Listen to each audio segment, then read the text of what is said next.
Hi guys, this is our day 2 Tokyo Tour. So pupunta kami today sa Takao Art Brick Museum. See you!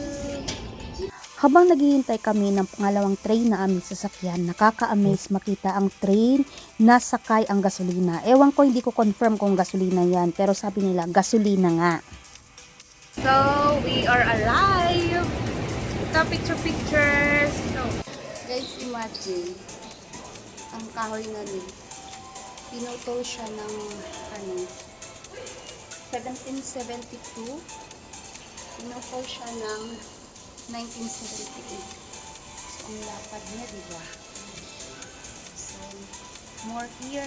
This is the map of the place that we need to explore. Alam naman namin na di makaya ang isang araw. Dito mo rin makikita yung mga old houses na siguro ilang dekada na rin ang edad.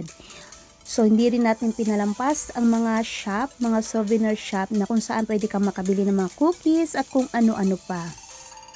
Ito yung station para sa cable car kung sakaling ayaw mong maglakad papunta sa pinakatuktok. So, you can buy your ticket, cable car, or ewan ko anong tawag ito, parang small train. Akyat doon sa mga summit na tinatawag nila. You see? Sinubukan namin mag-ice cream sa restaurant na ito. So, lahat ng makikita mo dito is talagang napaka-old settings. Imagine mo rin yung ice cream maker nila is talagang old din. Pero nakaka-amaze kung paano nila pinreserve.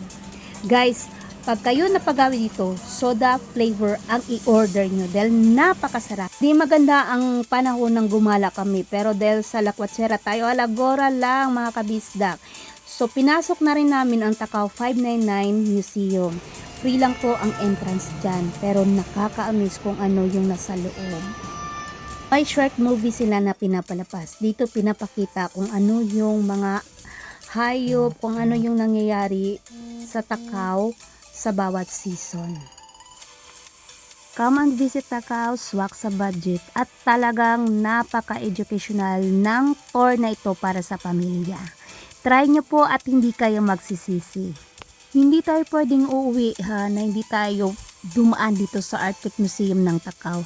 Naku, ang daming gagawin at isa sa mga hindi ko nakakalimutan na prank ako ng museum. So, kala ko pera yan, pinulot ko pa naman. It's a prank pala, Diyos ko Lord. Picture, at kagandahan dito, may free drink sila na binibigay. Ang buong Takao, kahit na gusto namin because of the bad weather. Ngayon, grabe, sobrang ulan. Sa uulitin, sa susunod natin na gala, this is your Bisdak family. See you!